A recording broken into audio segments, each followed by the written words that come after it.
Parts of the UK are facing a second day of travel disruption with 30 flood warnings currently in place, including 2 in Scotland, as Storm Callum continues to bring heavy rain and strong winds. 2,000 homes and businesses in England are without power, with some flood defences breached. People in one village in South Wales spent the night on evacuation alert because of rising water levels, and passengers had to be rescued from a train stranded by floodwater. Thomas Morgan reports. Yeah, so it's streaming through the middle of the house at the moment. Yeah.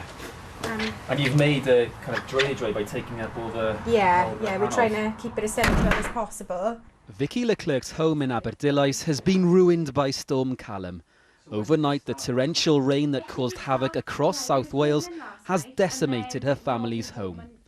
I just don't know how long it's going to take for it to all go down, so it's just waiting for everything to dry out, I guess, and see what happens from there. But a lot of people on the street haven't got insurance or anything, so I don't know what they are going to do, what I'm going to do. I'm not sure. The 29 houses on Canal Side where Vicky lives were offered a voluntary evacuation last night, but all the residents refused and stayed with their belongings and homes. It's South Wales that's borne the brunt of Storm Callum. Travel has been severely affected, with several roads remaining closed. Here on the A470 between Merthyr Tydfil and Brecon Beacons, the JCB has been called in to create extra drainage, as water pouring down the mountain has been bringing debris with it, creating a huge risk for vehicles trying to pass on this road. Train services have also been affected. A revised service is in place today. And last night these passengers had to be rescued off this train as the River Cynon burst its banks near Aberdare.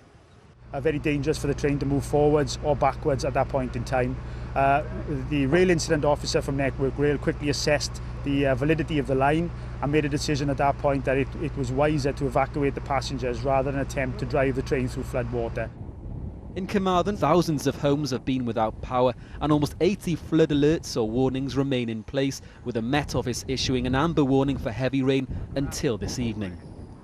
For Vicky and her neighbours in Aberdillais, they are boxed in, water flowing from the back of the houses and at risk of the canal overflowing from the front. Their clean-up operation won't be able to begin until this latest storm has run its course. Thomas Morgan, BBC News, the Vale of Neath. Well, problems are being experienced all over the west and northwest coast. Our correspondent Lindsay Smith is in Blackpool for us now. Lindsay.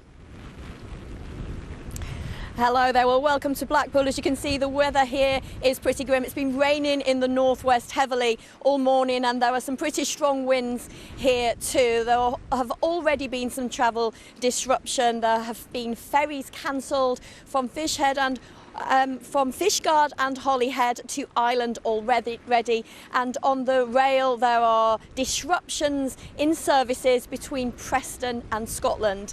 On the motorways there are speed restrictions in place as motorists are reporting some pretty tricky driving conditions, and indeed some police forces have reported accidents overnight due to the weather. The Environment Agency have issued flood warnings on the Dorset coast. Indeed, there are 58 warnings in place across England, and people are being advised to check their local information. Rail services across the UK are experiencing severe delays due to Storm Callum. Speed restrictions have been put in place with reduced services between London, Euston, Birmingham, Edinburgh and also Glasgow, and of course major disruption across services in Wales, which have been very badly hit. The storm has left thousands of households without power and motorists are being warned of tricky driving conditions.